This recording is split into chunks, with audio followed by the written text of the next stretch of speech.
Hello, everyone, and welcome to this edition of Investing and Trading Live. As always, I am your host, Josh Lilquist, and I am happy to have you with us today. Today, we're going to do a market update, stock market update. We're seeing the train, the locomotive start to slow down a little bit, so we're going to discuss that a little bit. Stocks have been slowing down a little bit. Currency market's moving phenomenal. Obviously, there's options opportunities out there. Bitcoin, the crypto market has slowed down ever so slightly. Bitcoin actually getting lower than 60,000 here today. Currently, as we speak, market is live. It is actually above 60,000, above 61 actually. So that market has slowed down a little bit. So there's been some dust settling in the markets, and we're going to discuss that here today. As we know, there is risk in trading and investing. This is strictly for entertainment purposes only, mainly mine. But hopefully you find it entertaining as well. Let's start with a market update. We're going to go with the S&P 500 first, which is the SPY. So we're looking at the ETF for the S&P 500. Closed today at $500.55. Starting that downtrend, as I mentioned several days ago, I think a week and a half ago or so. From the highs, no big deal. It's just a minor pullback, but it is down 5% on the highs. And we have started... I repeat, we have started a downtrend in the S&P 500 with a couple supply zones formed on a larger scale. So that'll be something to keep an eye on here as things are moving forward. We are low on the percent Bollinger Band, which suggests a pullback to the upside. But that being said, you just don't know. There's really no demand underneath there, so I don't see anything down until 450 area. So that is your S&P 500 ETF update. It was down about 0.59% today.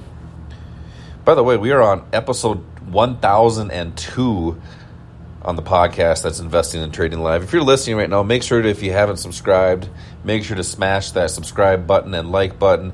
We do appreciate our subscribers. Over 1,000 episodes. It's hard to find a podcast, especially on the financial markets, that has over 1,000 episodes. So we do appreciate. We are growing, and we are seeking to be the number one global financial podcast. Dow Jones Industrial Average down about 1.4% on the day, currently at 377.45. Same story. This one also in a daily downtrend. Does have a demand zone down in the 342 to 337 area, which I do like because there's a couple odds enhancers there. We got the 889 rule right there. So there's a couple opportunities here with this one as well, actually. You have a lower one around the 322 mark, which is a huge pullback on the highs. Right now, it's only down about 5.5%. We need to drop about 15% to get that to the first demand zone. A tested demand zone at 18% down. So if we see these markets continue to drop, there might be some opportunities to get back in, or at least have a pullback of some sort at those prices there. But you know what? I don't have a crystal ball. I just have my opinion, but my opinion is based off of facts in the market. That's the difference. That's your Dow Jones Industrial Average. QQQ, which is your NASDAQ, the Qs they call it in the streets, down 1.22% on the day, which is about $5.26. Currently at $425.84. Same story. This one actually closed very, very weak on the day. The worst of the three major market updates.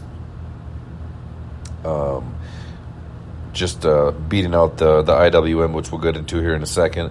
So this one here, same story, has started that downtrend to really no demand zones till we get down to a messy one right around 374. So we have a big drop here that could happen to the NASDAQ, but no major demand zones below it. But as we know, these markets have been so strong as of late, as of quite some time now, since the beginning of October of 2022.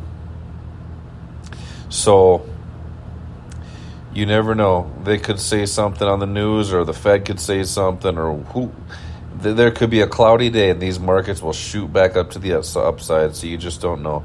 That's why you got to have proper risk management and your stops in place. And, it's good to take targets every once in a while, so that's a good thing as well. That's your NASDAQ update. IWM, which is your Russell 2000 ETF, down about 1.06% on the day, a couple bucks, and currently sitting closed at 193 even. This one does actually have two demand zones pretty close to current price, which we'd like to see that drop another 2.5 to 3% to get to the first demand zone. If that doesn't hold, I actually like the one a little bit better down at the 179 mark. Let's go to a 4-hour chart and just check this out. 4-hour demand isn't quite as good, but I do like that still, even though it's a little messy. I'm going to delete this one. So I do like that demand zone down at the 180, 179 mark with the 889 rule. Right now we are currently low on the percent bullish demand, so that would suggest a snapback. Think of these markets as a rubber band. It's going to go so far, and it will see a retracement back up to the upside at one point. They just don't go straight down. But that's just an odds enhancer and a possibility. Obviously, you want to use strict rules within your strategy to make your financial decisions. That is your major market update. SPY Diamonds. Can't speak on that. Dow Jones, the Qs, which is the NASDAQ, and the IWM. As far as big gainers on the ETF side, utilities was up over 2% on the day. Good job, utilities. Otherwise, kind of a mixed bag. Some of them were down. We had a few that were on the plus side. So even though the market was overall down, the ETFs were a little bit mixed there. Gold and silver. I do like to look at gold and silver. Current spot price in the futures market is $2,381. That could be delayed 15 minutes, but it's probably very close. So this one here is continuing to surge the upside. That's great for us physical gold holders. Really, from October of this past year, it's up 30%. So that's a big move for gold. Silver, same story, $28, $28.25 to be exact. I do like that. It's good for us physical holders as well.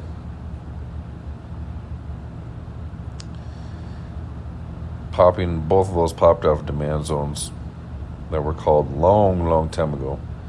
All right, let's get into our crypto market. Bitcoin currently at $61,569. It did get below 60,000 there. That being said, it hasn't really dropped a lot from the highs. It is only down 16%. That's not much in the crypto world. You look at other ones, they're down much more. You look at, for example, Ethereum's down about almost 30%. So Bitcoin really is that top dog and stays strong compared to all the other ones. Polkadot still down big time, down to $6.50. HNT, I've been touting about that a lot. This one back down right in a demand zone that's been kind of sitting in. So hopefully that one holds. Otherwise, that could continue to go to the downside. Who knows? Maybe $1 something. So HNT not looking good for the home team. Down currently at $4.12. And Mobile Token also down from the highs. Gosh, 80% probably. Let's look. 67% from the highs after a surge of 200%. So this one here, you know how those work. This one could just sit here forever now. For those of you that have mobile, hopefully you took some profits at near the top. If not, it might be a while before that gets back up there. So that's your crypto market update. The US dollar, the DXY, the Dixie to be exact, 105.96, continuing to surge to the upside since December of this year. Really the beginning of the year, it actually just popped straight up from there. Currently in our bullish bias, which is giving our currencies some good movement. Our bearish bias with the euro dollar currently looking to be in a position here shortly. Bearish bias with the pound, same with the Aussie. New Zealand has a bullish bias. Aussie New Zealand has a bearish bias, currently in something there. Like that to go down to the $7 mark. Other than that, those are your movers for the currency market. A couple stocks. Let's look at a few here. Let's start with Apple. Was down about 0.8% on the day. Still continuing the slide from its highs. That's my Canadian accent. About 14% since December. Tesla was down 1%. Nvidia was down 3.8%. Nvidia looks really similar to the major markets. The SPY, the NASDAQ, the Dow. It looks very similar as far as a price chart. Parabolic. Could this be the end of that move? Who knows?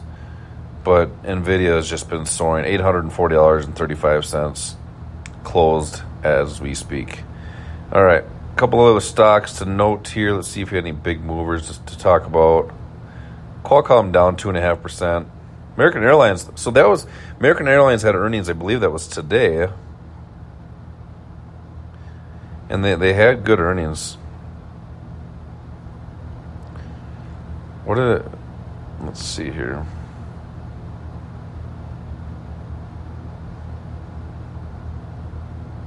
I'm sorry, it's April 25th. That was a mistake on my part. There was a different airline that had earnings. Gosh, who was that? Anyway, American Airlines is up 6.6% on the day, currently at $13.89. I do kind of like that chart in a way, but it is in a supply zone now.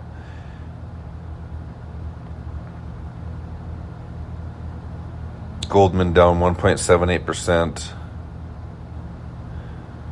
AFRM, we did some options on that. Still well above our strike price from then.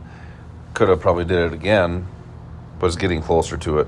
And Shopify actually had an opportunity, but they have earnings coming up, and it really wasn't worth the risk with that. So currently, there is a demand zone down at the $62 to $60 mark, kind of in the middle of no man's land, but suggesting that there could be some buying power there. But they do have earnings, so that adds a little bit of risk for those options traders coming in on May 2nd. So that, my friends, is your market update of the day. Stock market, crypto market, currency market, and futures market. So tomorrow, we'll do another show tomorrow, probably a market update towards the beginning, maybe after the open. We'll do a session on the markets and see what's going on, see if any movers there after the big days here today. But we do appreciate our subscribers and our followers. Make sure to smash that like button. Leave a comment in Apple Podcasts. If you like the show, great. We do appreciate our 5-star rating that we do have right now with our reviews. Leave a review, what you like about the show, and things that we can improve on that as well. So for those of you that did listen to episode 1000, I had Larry Jacobson and Trey Owens on that. We had a great show, talked about consistency in the market, how they got started, and some great things in the markets that are happening right now, opportunities. So make sure to check out the archives if you missed that. As always, collect your profits when they're given to you and protect your losses, keeping them small. Until next time, retire young, my friends.